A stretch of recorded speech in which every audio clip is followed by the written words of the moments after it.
Let's discover the communication campaign created by our Cypriot partner Stando.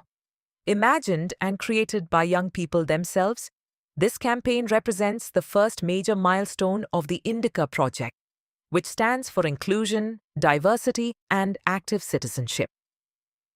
Published in English on the project's social media in May 2025, on the occasion of Europe Day, it was also presented by participants during a local radio broadcast in Nicosia. The young Cypriots then came to present this campaign in France at the forum organized in Bordeaux on December 3, 2025, by the Association aux couleurs du débat. Videos from the French Forum Day, entitled Inclusive Europe, Voices of Solidarity, are available on the association's website and on the project's Facebook pages. The INDICA project is an Erasmus Plus project co-funded by the European Union. Gender equality in leadership positions is still far from being a reality. Women remain underrepresented in positions of power, and the gap is even greater for those from ethnic minorities, migrant women, and women with disabilities. That is why we are launching #SheCanDoIt a campaign dedicated to highlighting these challenges, deconstructing stereotypes, and promoting real change. Through personal testimonies, data, analysis, and policy proposals, we aim to raise awareness of the obstacles women face.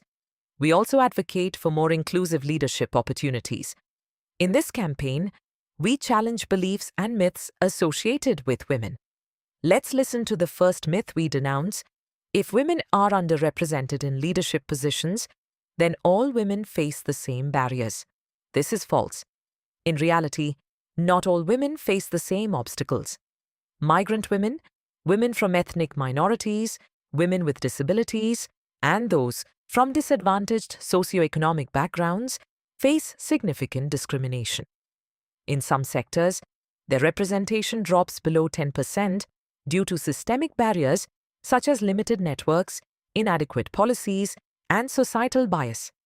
As shown in a graph published in 2024 by the European Institute for Gender Equality, only 23% of women are members of the boards of the largest publicly listed companies. In Cyprus, this figure drops to 9%. Here is Professor Kimberly Crenshaw, a pioneering researcher who has significantly contributed to developing and popularizing the concept of intersectionality. She explains, for example, that Black women do not only face racism and sexism separately, they can experience a specific form of discrimination that arises from the intersection of these two realities.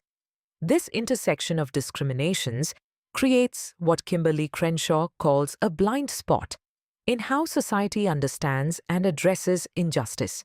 The specific experiences of people facing multiple, simultaneous forms of discrimination often become invisible, both in some feminist discourse and in traditional approaches within anti-racist movements.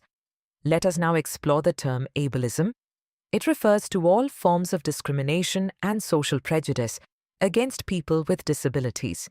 It is based on the idea that the abilities of non-disabled people are superior and represent the norm. Ableism is not limited to inaccessible buildings or stereotypical remarks. It is a broader system that devalues people with disabilities by implying they should be fixed or are inherently inferior. However, ableism does not exist in isolation. It can intersect with other forms of oppression, such as racism, sexism, or classism, that is, discrimination based on social class or background. For example, a person with a disability may also face discrimination linked to their ethnic background or social environment, reinforcing their experience of marginalization. Understanding these intersections is essential.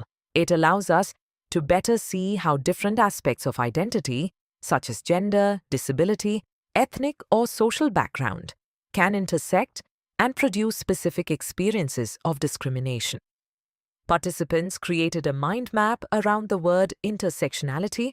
They identified different aspects of identity and social life that can intersect and influence individual experiences. The words they chose include culture, education, gender, sexuality, age, appearance, place of residence, mental health, social class, religion, nationality, race, ethnicity, ability, political engagement, affiliation, and profession. Let us conclude this campaign with the word privilege. It is not only a matter of race or ethnic origin. Are you able-bodied, cisgender, university-educated, from a middle-class background? These identities shape how you experience or avoid discrimination. You did not choose them. Then choose to acknowledge them, because recognizing them is important.